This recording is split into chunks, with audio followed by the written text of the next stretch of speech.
જેટલા પેક લઈ લઉં અને ઘી બનાવું છે ને એટલે ઘી બનીને થઈ ગયું છે રેડી. અમે બધા કપડાં બધા પેલા પગ લૂછાણીને બધું હાથથી ધોઈ અને સૂકવી દીધા છે. મેં મશીનમાં નાખ્યા જ નથી સ્પિન કરવા કે એવું, એ જાતે સુકાઈ જશે કારણ કે આજે છે એમ તો તડકો છે એટલે સુકાઈ જશે. અને હવે ટાઈમ છે મને શાવર લેવાનો કારણ કે આજે મેં કીધું પહેલાં બધું આ પતાવી દઉં ને પછી શાંતિથી શાવર લઉં. દેવામ પણ હજી સૂતો જ છે અને હોપફુલી મારા ફ્લાવર્સ કાલ સુધીમાં થઈ જશે પ્રોપરલી, પેલા શું કહેવાય ખુલી જશે. મારો મોર્નિંગ બ્રેકફાસ્ટ છે આજનો પૂરી અને ચેવડો દૂધ. ચાલો બ્રેકફાસ્ટ કરી લઉં. પરેંગે તો કરી લીધો છે, દેવામ હજી ઉપર સૂતો જ છે, એને જાગવું નથી ને અત્યારે 10:30 થઈ ગયા છે. તો બધાને ગુડ મોર્નિંગ, જય શ્રી કૃષ્ણ, જય સ્વામિનારાયણ, ઓમ નમઃ શિવાય, હરે કૃષ્ણ. જો 10:30 થઈ ગયા છે એટલે હવે હું અત્યારે બ્રેકફાસ્ટ કરવા બેસીશ તો મને ખબર નથી લંચ હું શું કરીશ. Let's see. દેવમને મેં કીધું જલ્દી જાગ તો તું બ્રેકફાસ્ટ કરી લે તો લંચનો ટાઈમ જ થઈ જશે. આજે દેવમની તબિયત થોડી સારી નથી, એને ખબર નહીં ગળામાં કંઈક થઈ ગયું છે, પ્રોબ્લેમ છે ભાઈના જ, એટલે હમણાં આવે પછી જોઈએ કેવું છે, એને જાગી જાય પ્રોપરલી પછી. કારણ કે રાતમાં આજે 2-3 વખતે જાગ્યો હતો. એને શું કહેવાય કાલ મને કહેતો હતો કે મમ્મા મને કંઈક અહીંયા લગાવી આપને નોઝ ઉપર, એટલે મેં કીધું ખબર નહીં ક્રીમનું મને કહે છે, સ્કિન ડ્રાય થઈ ગયો હોય ને એટલે 2-3 વખત મને કીધું. પછી મને કે ભાઈ બ્લુ કલરની બોટલમાં આવે ને મને અહીંયા ગળા ઉપર ને બધે લગાવી આપને. પછી મેં તો વિક્સ, તો કે હા, એટલે નામ નથી ખબર એને શું કહેવાય પણ એને એટલી ખબર કારણ કે જ્યારે નોઝ એનું બ્લોક થઈ જાય ને ત્યારે હું એને વિક્સ લગાવું, આપણે ઇન્ડિયાથી લઈને આવું ને એ. તો મને અત્યારે કાલે કહેતો હતો મને કે મમ્મા એ મને લગાવી આપ, તો મેં લગાવી તો આપી દઉં પણ તોય અત્યારમાં એનું નાક છે ને બ્લોક જ છે એટલે જોઈએ હવે. જય શ્રી કૃષ્ણ. જય શ્રી કૃષ્ણ. શું થયું બેટા આજ તને? ગળામાં બહાર આવે છે. તો આઈસ્ક્રીમ ના ખાતો કે? ના, મને આઈસ્ક્રીમ ખાવું છે. અત્યારે થોડી ખવાય. જાઓ ભગવાનને પગે લાગી દે. ચલો દેવામ, ના જેમ ચલો ભગવાનને પગે લાગી લો.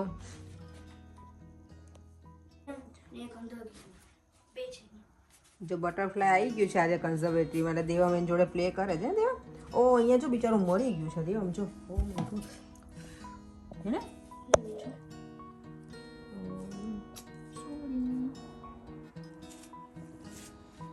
દેવામ તો જો કેવું બેસી ગયો છે. તું ઓકે છો બેટા? ગળામાં દુખે છે તને? ગરમ પાણી આપું? અમે લોકો છે ને કોસ્કો જવા નીકળી ગયા છીએ કારણ કે મારે ઘી ખલાસ થઈ ગયું છે ઘરે. તો હું છે ને બટરમાંથી ઘી બનાવું છું, તો એ બટર હવે ત્યાંથી લઈએ છીએ અમે કોસ્કોમાંથી. એ લઈ અને પછી જવાનું છે પાછું ઓલ્ડીમાં થોડી શોપિંગ કરવા કારણ કે આજે જ મારી રજા છે. પછી કાલથી પાછું મારે સલૂન ઉપર જવાનું. વીકેન્ડ પણ અમે બિઝી છીએ, પછી ટાઈમ નહીં મળે એટલે આજે બધી શોપિંગ પતાવવી પડશે. હા પરેંગને જોડાઈ કરું. હું જ્યારે ઘરે હોઉં ત્યારે પરેંગ કહેતા કેટલું બાકી છે શોપિંગ કરવાનું. કોસ્કો પહોંચી ગયા છીએ અને અત્યારે વીકડેઝ છે ને તો એ જો ભીડ તો જો. દેવમ જો આજે પરેંગ ડ્રાઈવ કરે છે એની ટ્રોલી અને દેવમ કરે છે, બંને થઈને. દેવમ રાઈટ ટર્ન લો. દેવમ જો આ છે ને સીલિંગ ફેન છે લાઇટ સાથે. આ કંઈક અમે નવું જોયું આજે, સરસ છે. અને રિમોટ વાળું છે આખું, એટલે તમારે લાઇટની જરૂર નહીં પેલું ઝુમ્મર કેવું લગાવવાની. અને એટલો સરસ પવન આવે છે ને આમાં. જો આ બધું આ સાઈડ બેકરી આઈટમ છે અહીંયા, પણ હું કંઈ આ બધું લઈશ નહીં બિકોઝ આમાં એગ્સ હોય છે એટલે જ. ના આમાં એગ્સ છે ને, આઈ થિંક છે. હા છે, એગ્સ છે. મિલ્ક છે ને અહીંયાથી લેવાનું કારણ કે અહીંયા ડેરી પ્રોડક્ટ ઉપર VAT ના હોય એટલે સસ્તું હોય થોડું. આઈસ્ક્રીમ, મિલ્ક, બટર એ બધામાં.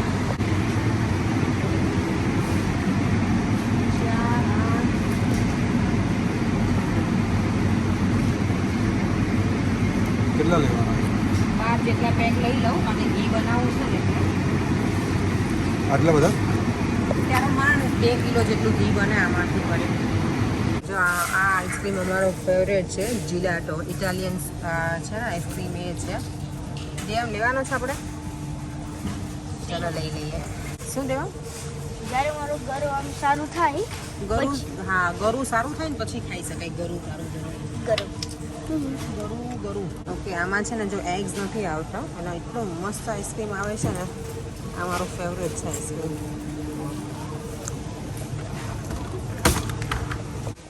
જે બ્લીચની આખું ગેલન કેટલા છે એમાં જોજો પડે આખું પેકવાળું જ લઈ લો એટલે છે ને ઓપન હોય મને નહીં ખબર કેટલા હશે અહીંયા જ છે આ રહ્યું જો અહીંયા જો 12 છે બ્લીચ અને એની પ્રાઇસ છે 449 બટ આફ્ટર વીએટી છે 538 એટલે આઈ થિંક અરાઉન્ડ 49 પેન્સ કે એવું અરાઉન્ડ પડે આપણને એક બ્લીચનું પેલું એને બનાવ્યું પણ એમાં જો આમાં કંઈ પેનમાં નીચે નથી કંઈ તો બંધ થતો એવું કંઈ છે નોનસ્ટિક પેન છે કાઇન્ડ ઓફ તો તમારે શોપિંગ ડન અને હવે અમે બિલિંગ કરાવી અને નીકળશું ફટાફટ કોસ્કોની શોપિંગ પતી ગઈ છે અને હવે જવાનું છે અલ્ડીમાં ત્યાંથી બટેકા અને જે લેવાનું હોય ને એ લઈ લઈશ કારણ કે આજે બીબીમાં ક્યાંય જવાનો ટાઈમ હવે નહીં મળે ટાઈમ તો હોય પણ પરેંગને પછી આખો દિવસ બહાર ફેરવ્યા રાખવું તો એને કંટાળો આવે એટલે અને એમને કામ છે પરેંગને એટલે હવે ખાલી અહીંયાથી અલ્ડીમાંથી જે મળશે એ લઈને પછી સીધા ઘરે કોસ્કોમાંથી જો આટલી શોપિંગ કરી છે કેચઅપ લીધો છે ટોમેટો પ્યુરી પછી આ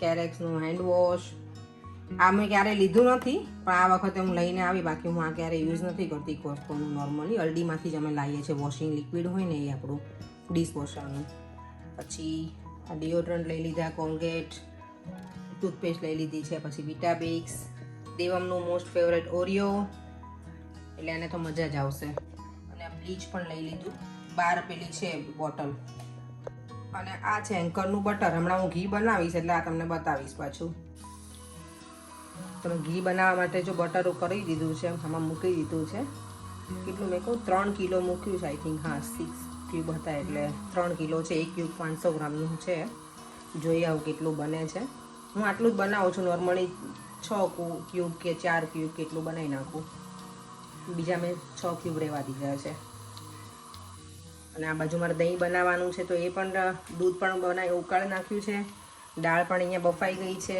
મેં છે ને આટલું બધું જમવાનું એટલે બનાવ્યું છે કે અમારા જેઠને લોકો ફરવા ગયા હતા ને તો એ બધા અહીંયા આવવાના છે ડિનર માટે એટલે મેં દાળ ભાત શાક રોટલી નોર્મલ મેન્યુ જ બનાવ્યું છે કારણ કે એ લોકો બહારથી ફરીને આવે થાકેલા હોય અને આમ પણ આજે મને શાક લેવાનો એવો કંઈ ટાઈમ મળ્યો નથી તો હું ગઈ નહોતી એટલે મેં સિમ્પલ દાળ ભાત શાક રોટલી સંભારો છાશ એવું જ બનાવ્યું છે તો બધા જોડે બેસીને ખાઈશું પછી અને અત્યારે 5 વાગ્યા છે ને બધું બની ગયું છે ખાલી રોટલી બાકી છે 3 કિલો બટર લીધું હતું ને એમાં આટલું આ નીકળે પેલું કીટું કહેવાય ને એ જો આમાં કાંઈ બને નહીં કારણ કે આ સોલ્ટેડ બટર હોય ને એટલે તો મને કીટું બહુ ગમે ખાવું જ્યારે નાના હતા ને ત્યાં મમ્મી પેલું મલાઈનું બનાવે ને ઘી એમાંથી બહુ ખાતા પણ આ તો સોલ્ટેડ હોય એટલે બહુ જ ખારું લાગે આ તો ઘી બનીને થઈ ગયું છે રેડી અને જો સરસ બની ગયું છે આઈ થિંક 2-2.5 કિલો જેટલું બન્યું હશે મને ખબર નથી એક્ઝેક્ટલી કેટલું હોય એ પણ અરાઉન્ડ એવો અંદાજો લગાવું છું હોમમેડ આ ઘી મને એટલું ગમે ને આમ ટેસ્ટ સારો આવે કંઈ પણ વસ્તુ તમે બનાવો ને તો એમાંથી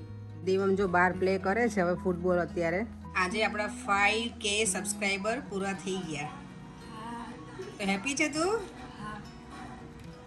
બધાને થેન્ક યુ સો મચ દિલથી કે તમે બધા આટલો બધો સપોર્ટ કર્યો એના લીધે થઈને અમારા 5000 જલ્દી પૂરા થઈ ગયા અને આમને આમ સપોર્ટ કરતા રહેજો અને અમારા વિડીયો બધાને શેર પણ કરતા રહેજો thank you so much everyone Devam what you have to say thank you આજની કોમેન્ટ છે એ છે ફેમિના સૈયદની એમની કોમેન્ટ છે હેલો અપેક્ષાબેન તમારી સ્પીચ ખૂબ જ સરસ છે થેન્ક યુ હું ફ્રી થાવ એટલે ફોનમાં પહેલાં ચેક કરું કે તમારો વિડીયો આવી ગયો કે નહીં તમારો વિડીયો તો જોવાનો જ મારે થેન્ક યુ સો મચ આટલી સરસ કોમેન્ટ કરી છે અને તમે રોજ અમારા વિડીયો જોવો છો અને સપોર્ટ કરો છો થેન્ક યુ બીજી કોમેન્ટ છે એ છે આરઝુ સુદ્રા અને શિલ્પા પટેલ બંનેની એવી કોમેન્ટ છે કે તમે લંડનમાં ક્યાં રહો છો તમે લોકો લંડનમાં વોટફોર્ડમાં રહીએ છીએ આ કોને રમતા ફાવે છે રમતા મીન્સ આ કરતા ફાવે છે આ પઝલ અહીંયા આને મેટ્રોકું કહે છે આપણે આને સુડોકું કહેતા આઈ થિંક મારા ખ્યાલથી ઇન્ડિયામાં મને આ બહુ ગમે પણ આ અઘરુંવાળું ઇઝી તો વાંધો ન આવે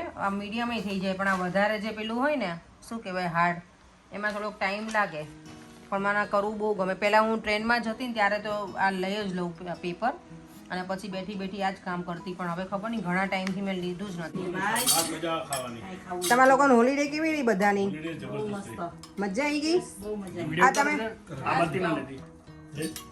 અહીંયાથી જ લેવાનું આમ જો આટલા વાળ ઉતરી ગયા છે હા એટલે જ ને જો દેખાઈ દીધા આટલા વાળ ઉતરી ગયા હોલિડેમાં જઈને આવ્યા ને એટલે આ તમે લોકો ઇન્ડિયા જઈને આવ્યો ને એવા કલર કરીને આવ્યા છો હે 35 ડિગ્રી અને ફૂલ તડકો તને એવું થાય કે ઇન્ડિયા કરતા વર્ષ ગરમી હતી અપેક્ષા ઓહ એવું હતું આપણને શીખવા મળ્યું કે આપણે સ્વિટ્ઝરલેન્ડનો પ્લાન કરીને ઠંડીમાં જવાનું. સાચી વાત છે ઠંડીમાં જ જવાનું અમને એમ હતું કે ઓલું જ હશે ગરમી એટલે ઠંડી હશે હો સ્વિટ્ઝરલેન્ડમાં તો ગરમી એક દિવસ વરસાદ હતો. ઉપર ગયા ને ત્યાં ઠંડી હતી. હું આપું છું રેખાબેન એ બાય બાય કરો બધા. આવજો અને હવે આ વિડીયોનો એન્ડ પણ અહીંયા જ કરું છું જો તમને આ વિડીયો ગમ્યો હોય તો like share and subscribe see in our next one bye Jai Shri Krishna જય સ્વામિનારાયણ ઓમ નમઃ શિવાય બાય